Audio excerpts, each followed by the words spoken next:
Hi friends, welcome to my channel all in one. ಇವತ್ತು ನಾವು Maggi ಮಾಡೋಣ. ನಾನು ಮ್ಯಾಗಿ ಮಾಡಲಿಕ್ಕೆ ಫಸ್ಟ್ ಒಂದು ಪ್ಯಾಕೆಟ್ ಮ್ಯಾಗಿಯನ್ನು ತಗೊಂಡಿದ್ದೀನಿ. ಇದಕ್ಕೆ ನಾನು ಒಂದು ಈರುಳ್ಳಿ ಮತ್ತು ಒಂದು ಬೀನ್ಸ್ ತಗೊಂಡಿದ್ದೀನಿ. ಇದನ್ನು ಇವಾಗ ಕಟ್ ಮಾಡಿ ಇಟ್ಕೊಂಡಿದ್ದೀನಿ. ಇವಾಗ ಹೇಗೆ ಮಾಡೋದು ಅಂತ ನೋಡೋಣ. ನೀವು ಇದು ಮ್ಯಾಗಿ ಮಾಡಲಿಕ್ಕೆ ಕಡಾಯಿ ಇಟ್ಕೊಂಡು ಸ್ವಲ್ಪ ಎಣ್ಣೆ ಹಾಕ್ತೀನಿ.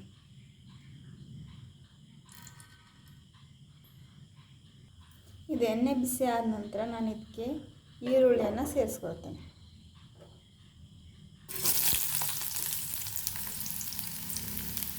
ನಂತರ ಇದಕ್ಕೆ ಸ್ವಲ್ಪ ಬೀನ್ಸ್ ಹಾಕ್ಕೊಂಡು ಇದನ್ನ ಒಂದು ರೌಂಡ್ ಮಿಕ್ಸ್ ಮಾಡಬೇಕು. ಇದು ಸ್ವಲ್ಪ ಗೋಲ್ಡನ್ ಬ್ರೌನ್ ಕಲರ್ ಬರುವವರೆಗೂ ಎಣ್ಣೆಯಲ್ಲಿ ಫ್ರೈ ಮಾಡಬೇಕು. ಇದು ಇವಾಗ ಎಣ್ಣೆಯಲ್ಲಿ ಫ್ರೈ ಆಗಿದೆ. ಇದಕ್ಕೆ ಸ್ವಲ್ಪ ಜಿಂಜರ್ ಗಾರ್ಲಿಕ್ ಪೇಸ್ಟ್ ಹಾಕ್ತೀನಿ.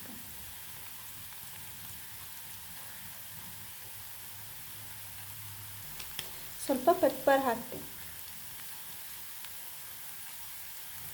ಸ್ವಲ್ಪ ಅರಿಶಿನ, ಸ್ವಲ್ಪ ಮಸಾಲೆ, ಮೇಲ್ಗಡೆ ಸ್ವಲ್ಪ ಖಾರ ಹಾಕೋದು.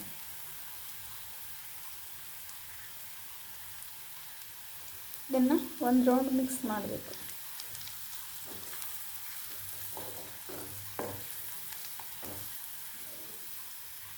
ಇದಕ್ಕೆ ಸ್ವಲ್ಪ ಉಪ್ಪು ಸೇರಿಸ್ಕೋಬೇಕು. ಉಪ್ಪು ನೋಡ್ಕೊಂಡು ಹಾಕ್ಕೊಳ್ಳಿ.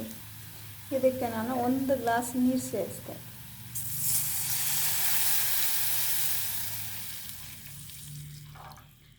ನೀವು ಮ್ಯಾಗಿ ಮಾಡುವಾಗ ನೀರು ಜಾಸ್ತಿ ಆದರೆ ತಲೆನೇ ಕೆಡಿಸ್ಕೋಬೇಡಿ.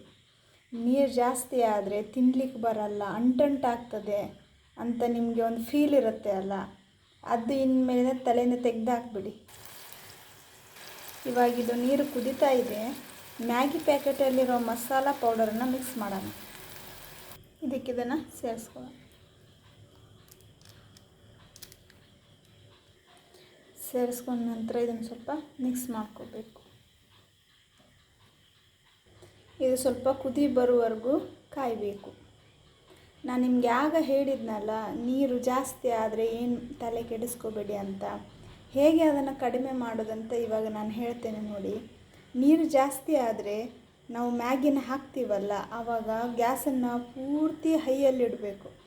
ಹೈಯಲ್ಲಿಟ್ಟು ಮೇಲ್ಗಡೆ ಯಾವುದೇ ಮುಚ್ಚಳವನ್ನು ಮುಚ್ಚಬಾರ್ದು, ಹಾಗೆ ಬೇಯಿಸಬೇಕು. ಆವಾಗ ನೀರೆಲ್ಲ ಆವಿಯಾಗಿ ಹೋಗುತ್ತೆ, ಮ್ಯಾಗಿ ಕೂಡ ಚೆನ್ನಾಗಿ ಬರುತ್ತೆ. ಇವಾಗ ಇದು ಸಹ ನೀರು ಕಾಯ್ತಾ ಇದೆ. ಇದಕ್ಕೆ ಮ್ಯಾಗಿಯನ್ನು ಮಿಕ್ಸ್ ಮಾಡೋಣ. ನೋಡಿ ಫ್ರೆಂಡ್ಸ್, ನಾನು ಇದು ಒಂದು ಚಿಕ್ಕದು ಪ್ಯಾಕೆಟ್ ತೊಗೊಂಡಿದ್ದೀನಿ. ಇದನ್ನು ಇಡಿಯಾಗಿ ಹಾಗೆ ಹಾಕ್ತಿದ್ದೀನಿ ನಾನು. ಮತ್ತು ಇದನ್ನು ಚೆನ್ನಾಗಿ ಮಿಕ್ಸ್ ಮಾಡಬೇಕು.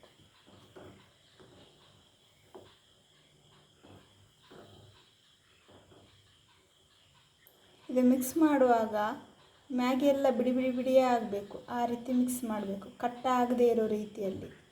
ಇದು ಯಾವ ರೀತಿ ಕಟ್ಟಾಗದೆ ಬಿಡಿಯಾಗಿ ಆಗಿದೆ ಅಂತ ನೋಡೋಣ. ನೋಡಿ ಫ್ರೆಂಡ್ಸ್, ಹೀಗೆ ಉದ್ದುದ್ದನೇ ಇರಬೇಕು. ಇದು ಕಟ್ಟಾಗಬಾರ್ದು. ಇದನ್ನು ಇವಾಗ 1-2 ನಿಮಿಷ ಬೇಯಿಸೋಣ ಫ್ರೆಂಡ್ಸ್. ಅದೇ ನಾನು ಆಗ ಹೇಳಿದ ಟ್ರಿಕ್ಸ್ ಮಾತ್ರ ಮರಿಬೇಡಿ. ನೀರು ಜಾಸ್ತಿ ಆದರೆ ಗ್ಯಾಸನ್ನು ಹೈ ಫ್ಲೋವಲ್ಲಿಟ್ಟು 3-4 ನಿಮಿಷ ಬೇಯಿಸಿದರೆ ನೀರೆಲ್ಲ ಆವಿಯಾಗಿ ಹೋಗ್ತದೆ. ಆವಾಗ ಮ್ಯಾಗಿ ಕೂಡ ನೀಟಾಗಿ ಬರುತ್ತೆ, ಯಾವುದೇ ರೀತಿಯಾಗಿ ಅಂಟಂಟಾಗುವುದಿಲ್ಲ. ಬೇಕಿದ್ರೆ ನಾನು ನೆಕ್ಸ್ಟ್ ವಿಡಿಯೋದಲ್ಲಿ ಅದನ್ನು ವಿಡಿಯೋ ಮಾಡಿ ಹಾಕ್ತೇನಂತೆ. ನೋಡಿ ಫ್ರೆಂಡ್ಸ್, ಇದು ಇವಾಗಲೇ 90% ಬೆಂದಿದೆ. ಇನ್ನು ಸ್ವಲ್ಪ ನೀರೆಲ್ಲ ಕಡಿಮೆ ಆಗುವವರೆಗೂ ಬೇಯಿಸಿದರೆ ಮ್ಯಾಗಿ ರೆಡಿ. ನೋಡಿ ಫ್ರೆಂಡ್ಸ್, ಇದು ಇವಾಗ ಬೆಂದಿದೆ ಪೂರ್ತಿಯಾಗಿ. ಇದು ತಳ ಕೂಡ ಹಿಡಿದಿಲ್ಲ ನೋಡಿ.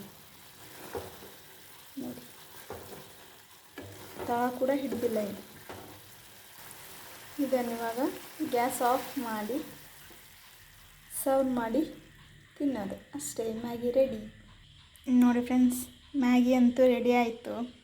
ಯಾವಾಗಲೂ ನೀವು ಒಂದೇ ರೀತಿ ಮಾಡಿ ತಿಂದು ಬೋರ್ ಆಗಿದ್ದರೆ ಈ ಥರ ಒಮ್ಮೆ ಟ್ರೈ ಮಾಡಿ ನೋಡಿ. ಇದರ ರುಚಿನೇ ಬೇರೆ ಇರುತ್ತೆ. ಹಾಗೆ ಪೂರ್ತಿ ಯಾವಾಗಲೂ ಮ್ಯಾಗಿ ಬಳಬಳ ಅಂತಿರಬಾರ್ದು, ಸ್ವಲ್ಪ ಹೀಗೆ ಅದರದ್ದು ಟೇಸ್ಟ್ ನೋಡಲಿಕ್ಕೆ ಗ್ರೇವಿ ಕೂಡ ಇರಬೇಕು. ಇದರಲ್ಲಿ ಹೇಗಿದೆ ನೋಡಿ ಗ್ರೇವಿ, ಹೀಗೆ. ಇದನ್ನೊಮ್ಮೆ ಟ್ರೈ ಮಾಡಿ ನೋಡಿ ಹೇಗಿತ್ತು ಅಂತ ನನಗೆ ಕಮೆಂಟ್ ಮಾಡಿ. ಮತ್ತು ನೆಕ್ಸ್ಟ್ ವಿಡಿಯೋದಲ್ಲಿ ಸಿಗೋಣ ಹೊಸತೊಂದು ರೆಸಿಪಿಯೊಂದಿಗೆ. ಅಲ್ಲಿವರೆಗೂ bye. Thank you for watching.